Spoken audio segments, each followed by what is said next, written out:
En el programa de hoy, desde el Vaticano, el Papa pide disculpas por expresarse en términos homofóbicos. Elecciones en México. Líder Provida pide ir a votar y exigir gobernantes que respeten la vida, familia y las libertades frente al adoctrinamiento comunista. Desde Venezuela, congregaciones y laicos comparten la historia de sus beatos fundadores. Hoy celebramos a Pablo VI, el Papa que defendió la vida y la familia. Hola Natalie, un gusto estar contigo. También contigo, Eddie, con nuestros televidentes informando desde nuestros estudios en Lima, Perú. Gracias por acompañarnos en EWTN Noticias. Soy Eddie Rodríguez Morel. Bienvenidos, yo soy Natalie Paredes. Empezamos las noticias desde el Vaticano con unas disculpas públicas del Santo Padre respecto a una expresión que usó al ser consultado sobre el perfil de los candidatos a formarse en los seminarios. Sobre esto y más informa nuestra corresponsal Paola Arriaza. La prensa internacional se hizo eco de unas declaraciones que el Papa Francisco hizo a puerta cerrada con obispos de Italia. El pontífice declaró que en ciertos seminarios hay ambiente de mariconería. El Papa utilizó este término al contestar a un obispo que le había preguntado si es posible admitir o no a los candidatos homosexuales. El Vaticano publicó un comunicado con una disculpa del pontífice. La oficina de prensa declaró que el Papa nunca tuvo intención de expresarse en términos homofóbicos y que en la Iglesia hay lugar para todos. Por ello, pidió perdón a quienes se hayan sentido ofendidos por el uso del término. La normativa actual de la Iglesia indica que no se puede admitir en los seminarios a quienes practican la homosexualidad o presentan tendencias homosexuales. Así señala un documento del Vaticano publicado en 2005 que fue aprobado por el Papa Benedicto XVI y refrendado por el Papa Francisco. Esta mañana, en la audiencia general, el Santo Padre inició un nuevo ciclo de catequesis. En esta ocasión reflexionó sobre el Espíritu Santo, quien ordena y da armonía. El Papa dijo que el mundo vive en el caos de la guerra y que para luchar contra ello es importante ordenar el caos interior. Fratelli e sorelle, facciamo un bel lavoro. Hermanos y hermanas, empeñémonos en hacer de nuestra confusión interior una claridad del Espíritu Santo. Es el poder de Dios el que lo hace y nosotros le abrimos nuestro corazón para que lo pueda hacer. Apriamo il cuore perché lui possa farlo. El pontífice aseguró sus oraciones por las víctimas del deslizamiento de tierra en Papúa Nueva Guinea. El 24 de mayo, 2.000 personas quedaron sepultadas bajo los escombros de este derrumbe.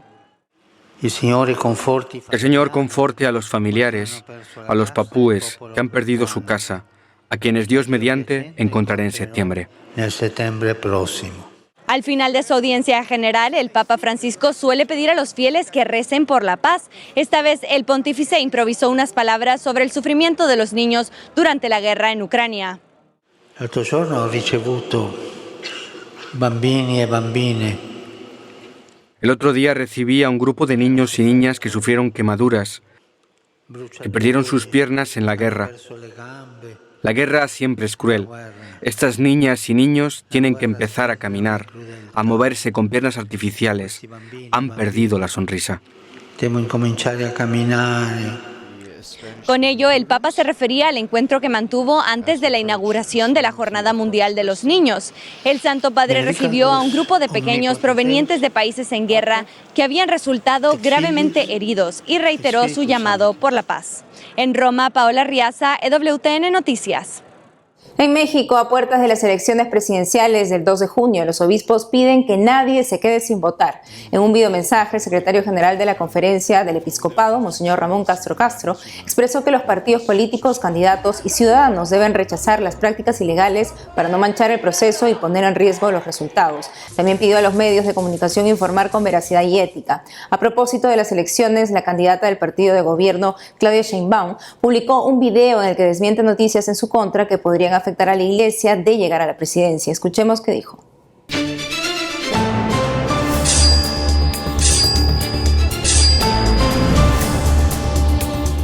Yo quiero platicarles primero de las noticias falsas que han estado saliendo y segundo de nuestra agenda hasta el 29 de mayo. Bueno, sobre las noticias falsas. Han estado diciendo, lo hemos visto en las redes sociales y además me ha preguntado gente cuando estoy en distintos lugares de la República, dicen, imagínense nada más la mentira, que vamos a cerrar iglesias cuando ganemos la presidencia. Vamos a ganar la presidencia y no vamos a cerrar ninguna iglesia, ningún templo. Nuestro respeto a todos los cultos, todas las religiones de nuestro pueblo. Falso que vayamos a cerrar cualquier iglesia. Han dicho que vamos a cerrar la Basílica de Guadalupe. Absolutamente falso. No crean esas noticias. ¿Qué más han estado diciendo? Que yo tengo tatuajes de la Santa Muerte o no sé qué cosa. Falso, absolutamente falso. También han estado yendo con personas con chalecos de Morena que ofrecen dinero a cambio de que entreguen la credencial de elector. Por favor, es absolutamente falso. Y aprovecho también para decirles que voten libremente. La credencial de elector, guárdenla para el día de la elección. No la den a cambio de dinero, que es la nueva forma que están haciendo para cometer fraude electoral. Lo que quieren es que no salgan a votar. Al respecto de los candidatos presidenciales de México, Claudia Sheinbaum está liderando las encuestas con el 56,9%. Le sigue la representante del Partido Acción Nacional, Xochitl Gálvez, con 31,2% de las preferencias. Al igual que sus contendores, durante la campaña, Gálvez se ha comprometido a respaldar a los derechos de las personas que se identifican como LGTB. Escuchemos lo que dijo en un reciente meeting. Todo tiene que cambiar. Te felicito. Digo, yo también dentro de la bancada del PAN pues he sido un poco disruptiva. Yo voté desde el primer día contra las terapias de reconversión. O sea, eso no lo dudé. Discriminación que todavía subsiste en el ámbito laboral, educativo, político y económico. Y también decirles que ustedes van a ser parte de mi gobierno. O en puestos de primer nivel. Aquí va a estar una Consuelo Sáizar en mi gabinete, no tenga ninguna duda. Ustedes serán parte del gobierno, pero también serán parte de darle seguimiento a lo que me dijiste. Aquí no hay cheques en blanco. Y yo no quiero que me den cheques en blanco. Yo quiero que supervisemos el trabajo y que sean parte de esos consejos consultivos, que las instituciones realmente, el COPRED, vuelvan a funcionar para bien, vuelvan a impulsar políticas contra la discriminación, haya campañas contra toda esta agresión que sufren las mujeres trans. Sintetiza, todo es love is love. Punto. Todas, todos, todes. Muchas gracias. Gracias a todos ustedes. Sobre los candidatos al Congreso, Rodrigo Iván Cortés, presidente del Frente Nacional por la Familia, nos contó que una parte de ellos firmó un compromiso con la vida, la familia y las libertades fundamentales. Además, hizo un análisis sobre la importancia de que no ir a votar no es una opción. Veamos. ¿Es una opción no votar, Rodrigo? Yo creo que no, porque dada la situación del país, es una cuestión tan terrible. Vemos cómo el amafiamiento entre el poder político, sobre todo de Morena 4T, con el crimen organizado, está avanzando tanto que ya las cuestiones del cobro de piso, la extorsión, los secuestros, los asesinatos, están haciendo de México un territorio de muerte. Y esto es tan aplastante que tiene que tener un combate, se tiene que meter un contrapeso a quienes han hecho de la política y del régimen federal una asociación absolutamente criminal. Por lo tanto, contener eso, combatir eso, me parece que es un deber de todo cristiano. ¿Cuál es la importancia, Rodrigo, de escoger bien a los futuros legisladores en este caso? Es sumamente importante el que, como laicos, fortalezcamos nuestra dimensión cívica y exijamos cada vez más el que los que se dicen representarnos auténticamente nos representen. Y para eso nosotros tenemos que ejercer mucho más nuestro deber cívico. Durante esta campaña hemos estado buscando, tanto como Frente Nacional por la Familia como la Red de Laicos en la Vida Pública, a los candidatos les hemos mostrado claramente cuál es nuestro diagnóstico de la brutal situación que vivimos como país, para exigirles que se respete la vida en todo el ciclo vital, que se defienda la familia frente a una ideología de confusión de género y que se respeten nuestras libertades fundamentales frente a esta creciente cancelación que quiere imponer ideológicamente no solo la ideología de la confusión de género, sino también un adoctrinamiento ya de carácter autoritario, de régimen prácticamente comunista desde el gobierno. ¿Cómo contrarrestará el movimiento Pro Vida en México los ataques que se vengan contra la vida y la familia? Estamos trabajando precisamente en esta articulación para exigir a los legisladores que lleguen la defensa de la vida. Una estrategia muy puntual es que México, al estar tan inmerso en esta cultura de la muerte, está haciendo cada vez más claro que no se le debe abonar más a la muerte. Acabamos de tener 2 asesinatos a 2 niños, en donde uno fue a la puerta de su casa y el otro fue adentro de su casa. Uno de 7 años, otro de 12 años. El nivel de muertes ya es apabullante. Más de 90 diariamente, vamos en más de 188,000, va a cerrar este sexenio con más de 200,000 asesinatos, constituyéndose el régimen más sangriento en la historia de México. Estamos precisamente nosotros enfatizando que en México se tiene que reapreciar la vida, y no nada más de unos u otros, no nada más en cierta edad, no, en todo el ciclo vital, y eso implica también desde su inicio. Rodrigo, ante todo este panorama, ¿ustedes o hay algún sitio web que nos puedas decir donde los ciudadanos mexicanos puedan enterarse y de esta suma importancia de por quién votar este domingo? Tenemos una serie de candidatos que han firmado los compromisos por la vida, la familia y las libertades con el Frente Nacional por la Familia. Entonces, en nuestras redes sociales pueden enterarse con video y con foto de estas personas que ya se han comprometido de manera completa. En segundo lugar, está un esfuerzo de una plataforma que abarca todas las candidaturas que están en juego, que se llama Saber Votar.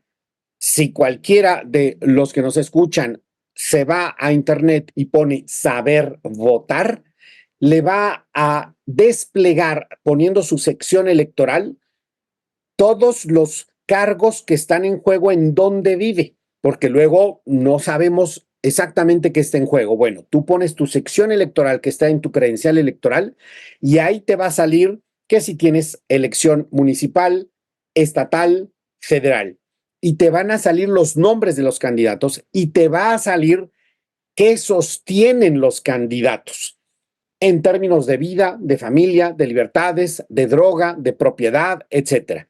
Y eso es la referencia pues más puntual que se puede tener de cara a las próximas elecciones. Rodrigo Iván Cortés, gracias por la entrevista y rezamos por México. Muchas gracias, y sí, estamos en oración como lo acabamos de estar ante los pies de la Virgen de Guadalupe. En otras noticias, este lunes el Papa Francisco recibió en el Vaticano a Luis Abinader, recién reelecto presidente de República Dominicana. El encuentro con el Santo Padre duró cerca de media hora y contó con un intercambio de regalos. El jefe de Estado fue recibido también por el cardenal Pietro Parolin, secretario de Estado. Como se recuerda, en República Dominicana está en debate la despenalización del aborto. Luis Abinader respalda la legalización de este crimen bajo 3 causales. Sin embargo, dentro de su partido hay congresistas electos a favor de la vida. Según el portal Vota Bien, Abinader no muestra un compromiso contra la ideología de género, corriente que niega el sexo biológico.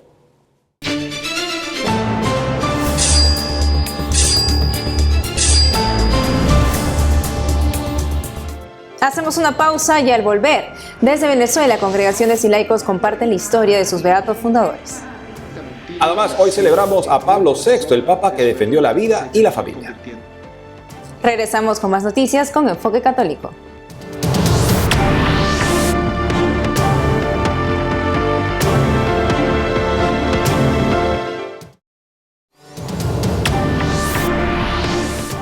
Ahora dirigimos la mirada hacia Venezuela. Ahí la iglesia siempre busca nuevas formas de promover la vida y obra de sus beatos. Nuestro corresponsal Andrés Enríquez nos cuenta. ¿Qué hacer cuando parece que no hay esperanza? Las últimas décadas han sido difíciles para los venezolanos Esta pregunta resuena en la conciencia de muchos. En medio de tanto dolor y sufrimiento, la Iglesia Católica del país cuenta con 4 figuras que ofrecen una respuesta. María de San José, Carmen Rendiles, Candelaria de San José y José Gregorio Hernández no se escondieron ante la complicada realidad que les tocó atravesar, sino que, por el contrario, donaron generosamente su vida al servicio de los demás y en pro del futuro de Venezuela. En Caracas, la actividad Un Café con María y con los 4 beatos venezolanos fue un espacio de encuentro para que toda la feligresía conozca, con mucha mayor profundidad, la historia de vida y el testimonio de fe de sus compatriotas que han logrado alcanzar la gloria de los altares. El Colegio Santa Ana del Paraíso fue fundado por la beata Carmen Rendiles, también fundadora de la Congregación de las Siervas de Jesús, quienes se encargaron de organizar el evento. Allí se juntaron las comitivas de las congregaciones fundadas por las 3 beatas del país, junto a representantes de la causa de canonización del Dr. José Gregorio Hernández, el único laico entre las causas de santidad venezolanas. Cada congregación expuso la historia de su fundadora, junto a varios datos resaltantes de su vida de fe. En el caso de José Gregorio Hernández, el más conocido de los 4 beatos, se profundizó en sus aportes científicos y en su caridad heroica. Al final, 2 cosas particulares unen a los beatos venezolanos: su amor y devoción a la Santísima Virgen y su capacidad de ayudar, cueste lo que cueste, al prójimo. Así lo explicó la Madre Rosa María Ríos, superiora general de las Siervas de Jesús. Organizamos este evento tan especial anualmente para dar a conocer a la Santísima Virgen, para que nuestro pueblo sepa que tenemos una Madre no solamente en el cielo, sino que nos acompaña y que está dispuesta a acompañarnos en todo momento y a ofrecernos su ayuda, a ofrecernos la misericordia de su Hijo, a ofrecernos la ternura y el amor, que es lo que nos conduce hacia una vida de perfección, que es lo que nos ayuda a tener esa fortaleza para hacer un propósito firme de llegar a la vida de santidad que han llegado tantos hermanos nuestros. Además, resaltó la importancia de dar a conocer la vida de los 4 beatos y la cercanía que vivieron siempre con el Señor y su Santísima Madre. Es como que una oportunidad para darle a conocer a nuestra gente que sí puede amar a María, que sí puede vivir una vida cristiana con más perfección, que sí puede valerse de las herramientas que nos brinda la vida de la parroquia para vivir una vida cerca de Dios, así como tantos santos como estos 4 beatos venezolanos han podido llegar a los altares por tener una amistad con Dios que les ayudó a vivir una vida de perfección y de santidad. La superiora general de las Siervas de Jesús resaltó la actitud de estos venezolanos ejemplares, que vivieron situaciones y problemas que no distan mucho de los que hoy sufre el país.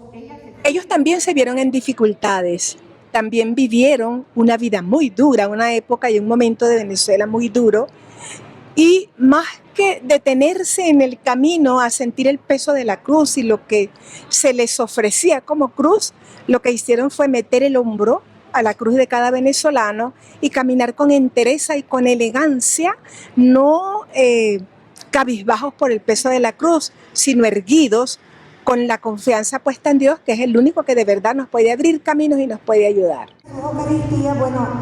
Finalmente, la Madre Ríos destacó la importancia de estos eventos para la difusión de la vida y obra de los beatos, una necesidad urgente en Venezuela. Es un momento que te ayuda a considerar tu vida y a ver qué puedes mejorar. Si ellos pudieron, nosotros también podemos, con la gracia de Dios. Estos eventos nos ayudan a desear lo bueno, lo divino, lo de Dios. Estos eventos nos fortalecen la voluntad para no dejarnos caer sobre el peso de la cruz, sino al contrario, podernos levantar con la cruz que llevamos encima y seguir adelante con la gracia y la misericordia de Dios. Entonces, ¿qué pueden hacer los venezolanos cuando sientan que no hay esperanza? ¿Qué hacer cuando todo parece perdido? Y cuando parece que triunfa el mal, cuando parece que no vale la pena el sufrimiento y el dolor, la respuesta la dan los eventos como este. Pueden subir la cabeza y poner la mirada en sus 4 beatos, sus queridos compatriotas que lo dieron todo por el Señor, por sus hermanos y por el futuro y el bienestar del país. Los 4 beatos representan un ejemplo de vida para los venezolanos. En un país tan necesitado de caridad fraterna y de encuentro cercano y personal con Dios y con la Santísima Virgen, su ejemplo de vida debe ser imitado por todos los que quieren un mejor porvenir. En Caracas, Venezuela, Andrés Enríquez, EWTN Noticias. Nos vamos al Vaticano, donde este mes se recordó el centenario del primer concilio de la Iglesia Católica que se realizó en Shanghái. Por ese aniversario se realizó una conferencia internacional bajo el título 100 años del Concilium Sinense entre la historia y el presente. Fue ocasión de importantes reflexiones sobre cómo se desarrolló la evangelización en China. Aquí los detalles. El Vaticano reafirmó que la Iglesia Católica no representa ninguna amenaza a la soberanía de Beijing. Según Vatican News, el secretario de Estado Vaticano, Pietro Parolin, recordó que hace siglos era casi exclusiva la presencia del clero extranjero en China para su evangelización. Además, una cierta afición de algunos ambientes misioneros al patronazgo establecido por las grandes potencias occidentales y a los métodos pastorales determinados por ellos, para que la Iglesia en este país refleje su identidad cultural. Ellos eran casi todos de países lejanos y antes del concilio. Muchos de ellos aún no estaban preparados para considerar la oportunidad de confiar el liderazgo de las diócesis a sacerdotes y obispos nacidos en China. Luego, reunidos en el concilio, emprendieron un verdadero camino sinodal y firmaron todas las disposiciones que abrieron nuevos caminos para que la Iglesia, también en China, la China católica, pueda tener cada vez más un rostro chino. Fue significativa la presencia del obispo de Shanghái, Joseph Shenbin, junto al secretario de Estado del Vaticano en la Universidad Pontificia Urbaniana. Es la primera vez que Beijing permite a un obispo chino participar en un evento público del Vaticano como orador principal, sobre todo ante la controversia por el nombramiento de Shen como obispo en 2023. Ese año, en julio, el Papa Francisco se vio obligado a reconocer el nombramiento unilateral de Shen por parte del gobierno chino como obispo de Shanghái. El nombramiento violó el acuerdo de 2018 de la Santa Sede con Beijing sobre el nombramiento de obispos. Saludo cordialmente a todos los presentes, pero en particular a su excelencia Monseñor Shen Bin. Su presencia como obispo de la diócesis que acogió el primer consejo plenario de la Iglesia en China confiere un significado particular al acontecimiento de hoy. Mientras el obispo Shen, en sus comentarios, se refirió a la actitud superior de misioneros occidentales para proteger potencias extranjeras a través de tratados desiguales, que China firmó con varias naciones europeas a lo largo de los siglos, el cardenal Parolin reconoció el mérito de muchos misioneros extranjeros que con caridad y dedicación llevaron el Evangelio a China, según Vatican News. Este diálogo se da en un contexto donde China ve con recelo las religiones extranjeras, como el cristianismo y el islam, considerándolas posibles rivales de la autoridad comunista. Hoy es la fiesta de San Pablo VI, el Papa que defendió la vida y la familia. Desde Ecuador, el padre Juan Carlos Vázquez del Opus Dei nos cuenta más sobre la vida del santo.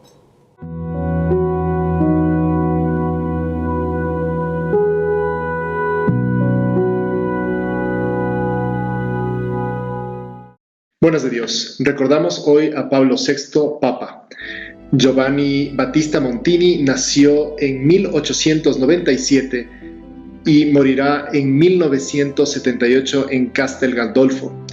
Fue Papa romano desde 1963 a 1978. Fue ordenado sacerdote justamente un 29 de mayo de 1920. Es tal vez una de las personas más controversiales del siglo pasado, porque hubo una campaña negra por la cantidad de cosas buenas que había hecho. estuvo en la convocatoria del Concilio Vaticano II, que si bien había abierto el anterior Papa Juan XXIII, él será el que las lleve a cabo y que haga que tenga sentido y que tenga todos esa fuerza que al final tuvo el Concilio Vaticano II. Pero también es el autor de muchas encíclicas bastante fundamentales dentro del catolicismo, como es sobre el celibato sacerdotal y también sobre la humana vitae, ¿no? Sobre el tema de la vida, los anticonceptivos. Su doctrina clara, segura, será un asidero para todas las generaciones que vendremos después de él. Lastimosamente, recibió muchísimos ataques durante su vida. Siendo un papa actual, tuvo que trabajar para que el rebaño del pueblo de Dios, para que el catolicismo no se desvíe frente a los ataques furibundos de una modernidad que querían sacar muchas de las enseñanzas de Cristo. En 1965 pronunció un importante discurso ante la Asamblea General de la ONU, y esos hechos constituyeron los primeros hitos de una serie de viajes pastorales que marcó no solamente su política interna, sino una política externa de la Iglesia, ecuménica, acercándose a otras iglesias también y a los problemas del mundo. Tuvo una red que tal vez no era tan clara hacia afuera, pero que sí fue dentro de la Iglesia fundamental para la salvación de muchísimos judíos que gracias a estas personas que en distintos países ayudaron a que muchos judíos no cayeran en el régimen nazi ni fueran deportados a los campos de concentración. Tal fue su ayuda al pueblo judío que el mismo rabino de Roma de su época se terminó convirtiendo.